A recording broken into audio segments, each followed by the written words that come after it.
당선인의 첫날은 매우 바빴습니다. 그리고 문재인 정부가 하지 못했던 청와대를 버리고 광화문 집무실을 열겠다. 윤석열 당선인은 매우 의지가 강해 보입니다.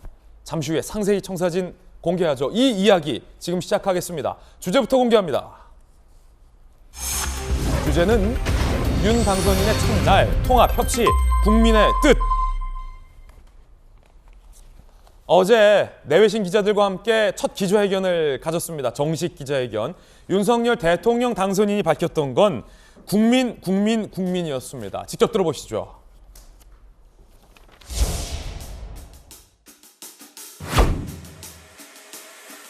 오직 국민만 믿고 오직 국민의 뜻에 따르겠습니다. 의회와 소통하고 야당과 협치하겠습니다. 참모 뒤에 숨지 않고 정부의 잘못을 솔직하게 고백하겠습니다. 현실적인 어려움은 솔직하게 털어놓고 국민 여러분께 이해를 구하겠습니다.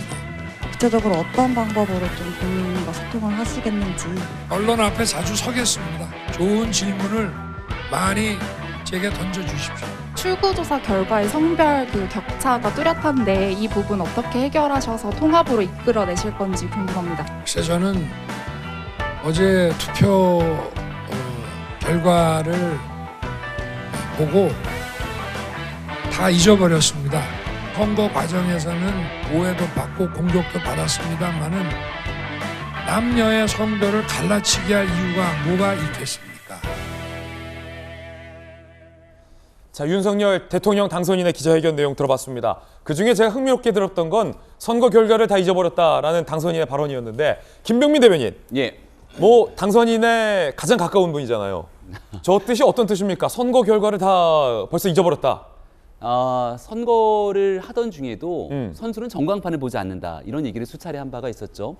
여론조사 결과가 나옴에도 불구하고 여론조사 결과에 일희일비하지 않겠다, 오직 국민만 바라보고 끝까지 걸어가겠다는 얘기를 한 바 있습니다. 네. 선거 결과가 나왔고 그 결과를 하나둘씩 복귀하는 것도 의미가 있겠습니다만은 결과보다 중요한 건 당선이 됐고, 당선이 된 순간부터는 나를 지지하지 않았던 모든 국민들을 위해서 일하는 대통령이 돼야 된다는 아주 지극히 상식적인 얘기들을 윤석열 당선인이 쏟아냈다, 이렇게 생각을 합니다. 그렇군요. 그래서 결과보다는 이제 앞으로 해나가야 될 과거가 아닌 미래를 바라보고 한 걸음씩 전진하겠다는 의미를 어제 기자회견에 담아서 얘기했다고 생각합니다.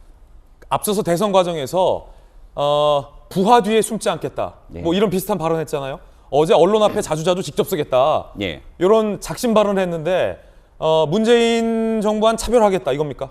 소통의 뜻을 확실히 가지고 있습니다. 우리가 선거 때에도 흔히 말하는 백브리핑이라고 얘기를 하게 되는데요. 후보가 기자들과 격의 없이 얘기하게 되는 그 백브리핑을 하면서도 기자들이 이제 선거 때도 물었습니다. 언제까지 이렇게 백브리핑 하실 겁니까? 라고 하니 그 당시 후보가 웃으면서 대통령 돼서도 해야지 라고 얘기를 한 바가 있었고요. 청와대에 들어가고 나서도 청와대를 들어가지 않겠다고 했으니까 대통령 임무를 시작하고 나서도 언제든지 기자들과 격의 없이 소통하겠다. 그리고 기자들뿐 아니라 나와 생각이 다른 야당과도 언제든지 소통할 준비가 돼 있기 때문에 꽉 막힌 구중궁궐 청와대 안에 있는 국가의 지도자가 아니라 언제든지 광화문에서 국민과 소통하는 국민의 대통령이 되겠다는 뜻을 확고히 가지고 있을 거라고 생각합니다. 자, 이 약속 반드시 지킬 겁니까? 저는 제가 알고 있는 당선인, 정치인, 그리고 대통령으로 된 윤석열 당선인은 반드시 국민에 대한 약속 지킬 거라고 생각합니다. 이게 왜 중요하냐면 이재명 기자가 청와대 출입 기자를 오래 했기 때문에 잘 아시잖아요.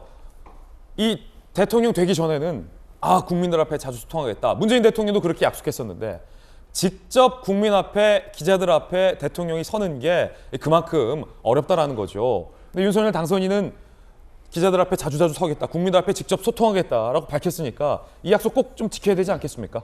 반드시 좀 그래야겠죠. 확실히 이제 문재인 대통령이 어떻게 보면 그 전임 박근혜 전 대통령이 이제 불통 이런 문제가 굉장히 이제 많았었고, 그것이 어떻게 보면 탄핵까지 연결되는데 어떤 단초가 됐다고 볼 수 있을 텐데, 그것을 본인이 잘 알고 있었고, 그렇기 때문에 문재인 대통령이 광화문 시대를 얘기했고, 그래서 늘 국민과 소통하겠다 약속을 했지만 사실 거의 이루어지지 않았죠. 아마 역대 대통령 중에서 기자들과의 만남이 가장 적었던 대통령을 꼽힐 정도로 굉장히 적었습니다. 그런 점에서 아마 윤석열 당선인도 그런 걸 염두에 두고 지금 이 얘기를 한 거겠죠. 그래서 참모들 뒤에 숨지 않고 정부가 잘못한 게 있으면 솔직하게 고백하겠다. 이 얘기를 어제뿐이 아니라 여러 번 했던 얘기입니다. 아마도 이건 자기 경험하고도 맞물려 있겠죠. 예. 추미애 전 장관과 윤석열 검찰총장이 갈등을 빚었었죠. 무려 검찰총장을 3차례나 수사 지휘권을 박탈했죠.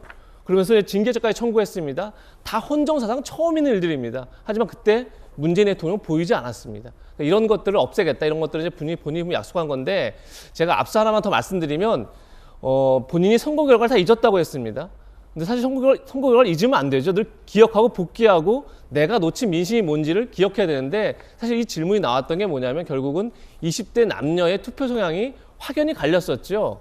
그러면서 이제 이재명, 그러니까 20대 남성은 윤석열 후보에게 거의 60% 가까이 지지를 했고 20대 여성은 이재명 후보에게 60% 가까이 지지를 했는데 사실 그 이유를 물었던 겁니다. 그런데 이제 본인은 선거 결과를 다 잊었고 그러면서 성별 갈라치기는 없다 이렇게 얘기를 했는데 물론 이제 본인의 그러니까 윤석열 당선인의 생각은 이러는 거죠. 이미 제도적으로 남녀 평등을 구현할 정책이 잘 돼 있다. 그러니 예. 개별적으로 불이익을 받는 것을 잘 차단하면 그 불이익을 받지 않도록 하면 잘 실현될 수 있다 이런 건데 이제 사실 그것이 이제 이대남들의 어떤 인식이라고 볼 수 있는 거죠. 이대녀들은 아직도 보이지 않는 유리천장이 많다는 거죠. 그러니까 그런 점에서 어쨌든 본인이 갈라치기를 의도했든 의도하지 않았든 20대 남성의 손을 들어줬다 이렇게 볼 수 있는 건데 근데 답은 분명합니다. 그러니까 본인이 그런 갈라치기가 없다 그러면 본인이 인사를 통해서 윤석열 정부에서 유리천장이 없다 이런 걸 보여주면 당연히 이제 그런 갈라치기 아니라는 걸 보여줄 수 있는 거죠. 그러니까 앞으로 인사를 통해서 과연 이제 본인이 어떤 성별 갈라치기를 하려고 했던 건지 그게 아닌지를 보여줘야 된다 이런 생각이 듭니다. 예. 어제 윤석열 당선인이 현충원 방명록을 작성했는데 뭐라고 작성했을까요? 함께 보시죠. 위대한 국민과 함께 통합과 번영의 나라를 만들겠다라고 현충원 방명록을 작성하기도 했습니다. 위대한 국민, 통합과 번영을 강조했습니다. 그런가 하면 문재인 대통령은 유영민 실장을 보내서 축하의 뜻을 밝혔습니다. 윤석열 당선인은 빠른 시일에 대통령을 만나겠다라고 밝혔습니다. 그 장면 들어보시죠. 다시 한번 축하의 말씀드리려고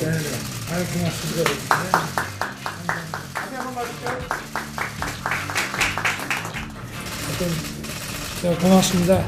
대통령께도 아침에 전화를 주셨거든요. 예. 다시 한번 감사 말씀 좀 전해주시고 정부 인수 문제도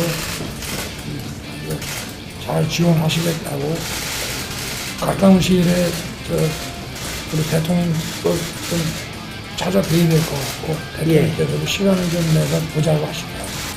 차질 없이 협력을 잘 해드리라는 당부를 하셨고 빠른 시일 내에 좀 뵙는 거는 날짜를 편한 날을 정해주시면 그게 맞추시겠답니다.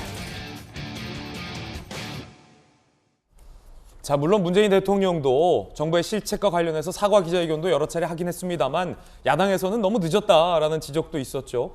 윤석열 대통령 당선인은 적기에 자주자주 국민들과 더 소통하는 당선인, 그 발언 약속 지켰으면 좋겠습니다. 저희도 지키는지 지켜보겠습니다.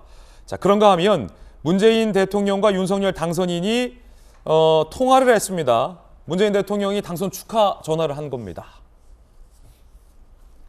수고 많았다. 갈등과 분열 씻어내고 통합을 이루는 것이 중요하다라고 문재인 대통령이 얘기를 했습니다. 많이 가르쳐달라. 빠른 시간 내에 회동이 이루어지길 바란다라고 윤석열 당선인은 이야기하기도 했습니다.